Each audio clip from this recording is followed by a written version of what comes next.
Welcome to the Layup Maker.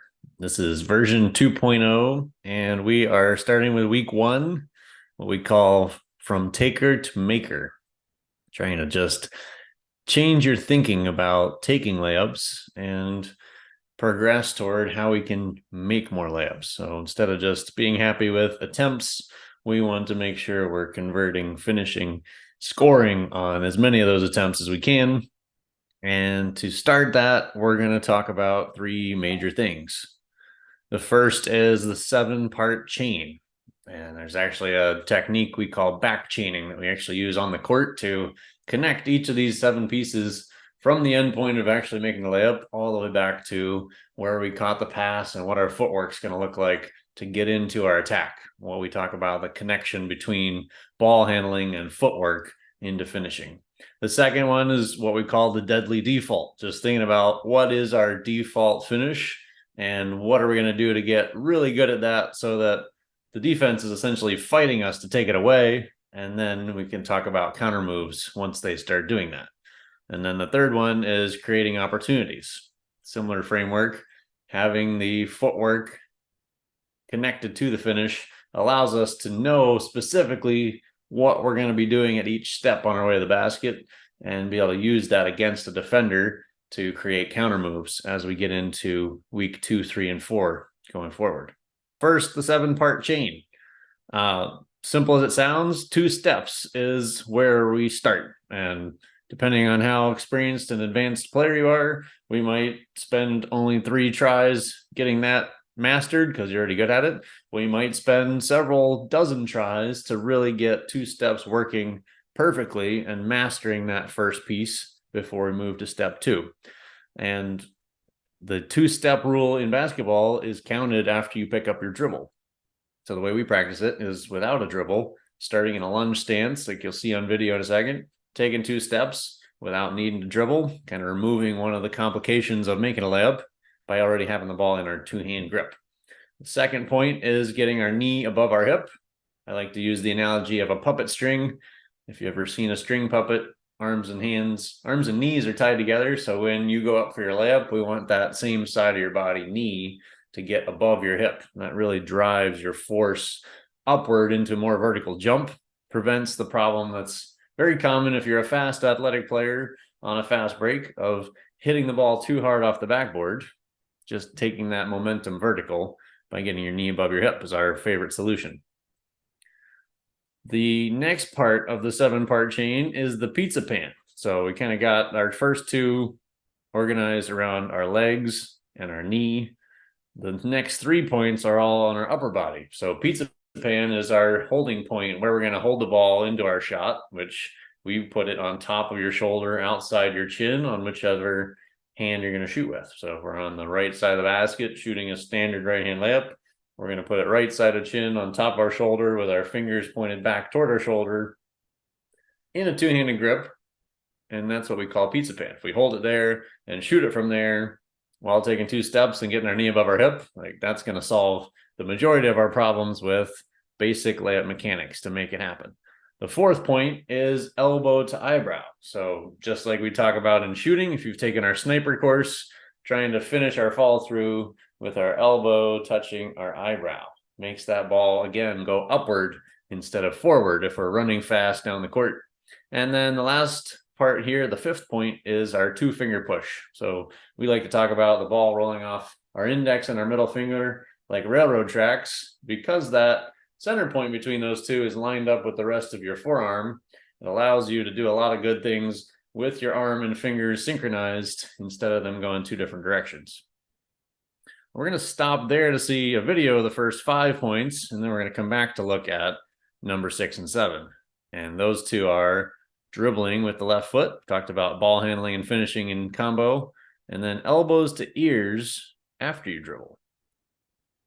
We're going to see each of our 7-part chain here. First is just getting 2 steps. You're going to see it slow motion. Step 1, step 2, and driving up into our layup. Probably the hardest shot I've taken because I had to go slow-mo. Next part is getting knee above hip, just exaggerating that right knee in this case, driving it above our right hip, or on this side above our left hip. Then we've got our pizza pan. After I come down from over my head, I'm putting it on top of that shoulder, so the left hand is pushing it. Then we got elbow to eyebrow, trying to exaggerate that height. And finally, our 2-finger follow through. Number 6 was dribble timing, trying to get our right hand dribble with left foot. That sets up the last 2 steps after dribble to be a legal basketball move and to go as far as possible while only needing 1 dribble. We're looking at a floater here next, a little bit deeper range, but applying the same motion. Some people look at a floater as an advanced move, but because it's the same pizza pan motion of our arm, we like to introduce that here in week 1. So the deadly defaults, what we talked about as part number 2.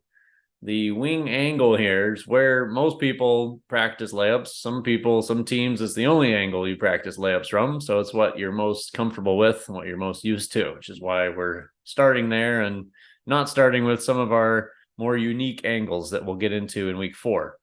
So we talked about the pizza pan already, the wing angle, starting on that shoulder. It's really a matter of geometry from there. If you attack the basket, the backboard from the wing, and you have it on your shoulder and you push it up at all forward, it's going to hit the backboard and essentially fall in the basket.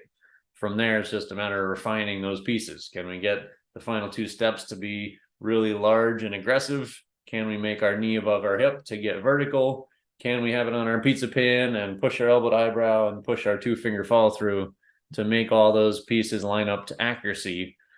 And then the default part of this is just making it so that you never miss, right? Getting comfortable with this at slow motion, at fast speed, with somebody on your hip, with somebody trying to block you, like putting more and more progressive challenges in front of yourself until you make it every time, no matter what. And then once you're able to do that, you force the defense to work really hard to try and stop you because they know you're going to score every time you take a layup. And that's what opens up our counter moves and our more advanced finishes, our other options for finishes. What we try to get to by the end of this course is the ultimate goal of any hand, any foot, any time, meaning whatever the defense throws at you, you can come up with a combination to still finish with a pretty good chance of scoring at the rim. But it all starts from a default where a lot of players get off track. What we'll talk about in week 3 and 4 with some decision making is that a player will start practicing a really cool move that they like, but it's not a primary move, right? It's not capable of being a default. It requires the defense to do a certain thing to trigger it. And so if you do it without that trigger, you end up out of position, probably missing, even though nobody was guarding you, right? So having our deadly default, our pizza pan, standard angle layup, making sure you can make that every time allows us to build from there because the defense has to take that away. Really important, just mental framework of how you think about layups and finishing at the rim, regardless of what your skill level is. If you can make a standard layup every time, you're going to be in pretty good shape. All right, let's talk about creating opportunities. So again, the framework I like to work on is how does ball handling and footwork and finishing all go together so that you have kind of a complete skill package. You can imagine if you're really good at finishing, like if you practice with us and you get your final 2 steps, you get all the pieces we just talked about, and you're making it all the time in practice, but then we put a defender in front of you and you can't get past them to get a chance to get to the rim, then all that work on finishing really doesn't do you any good. So it's the convergence of ball handling and finishing that we're after to get you able to get past your defender and have more chances to take layups, and then working on those pieces we just talked about to make sure you can make layups. So again, from taker to maker by the end of our 4 weeks. And the opposite is also true. If you can't get to the rim without the ability to get past the defender, then you're going to be in pretty bad shape, right? You can't make layups if you never get to the rim, and you can't get to the rim without the ability to get past a defender. So 3 different footworks we're going to work on. One is a slider step, ball handling move, what we call the L step crossover. just transitioning your weight side to side before you attack forward, trying to get that defender out of your way so you can go past them. Stride, stop, catch, and drive, one of our most common skills that we work on with every player, every level. It's catching, ready to shoot, and then being able to use good footwork to drive out of that and drive quickly and aggressively and with a fast decision so that you have an advantage when you attack. And then the third one is a little more unusual, what we call a scissor step, which is specific to a game situation where a defender's coming at you from the side and you've got a clear path to drive.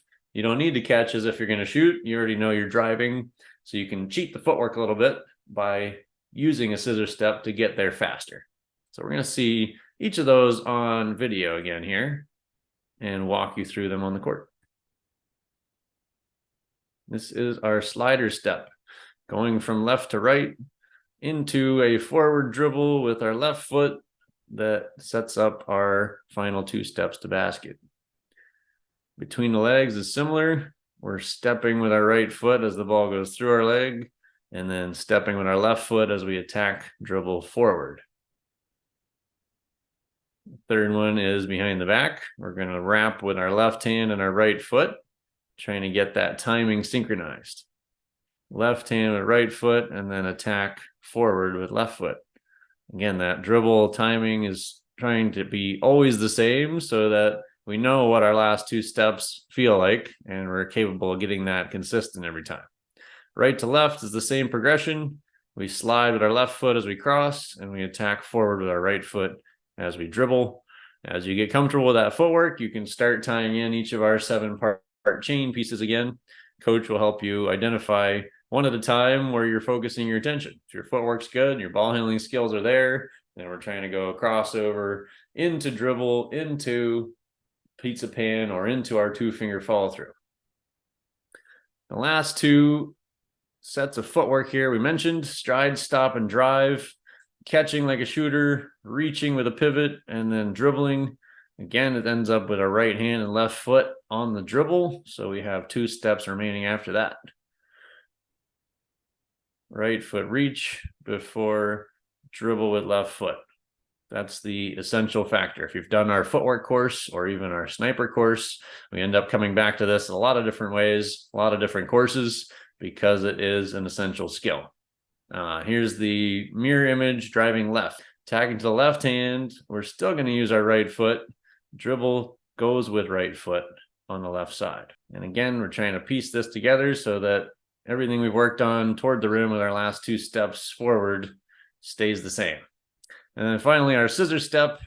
Again, just a kind of a unique move here that we're using for a specific situation.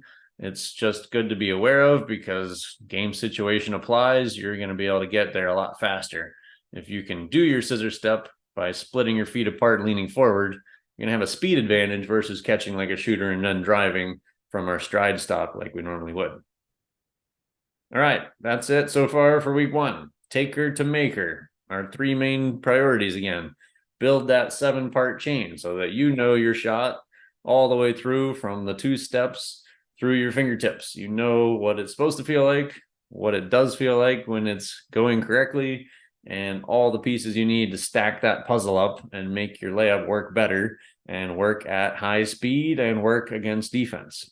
The deadly default, thinking about layups and finishing at the rim differently as having a default first and getting the defender to have to come and fight you to take it away, opening up other opportunities.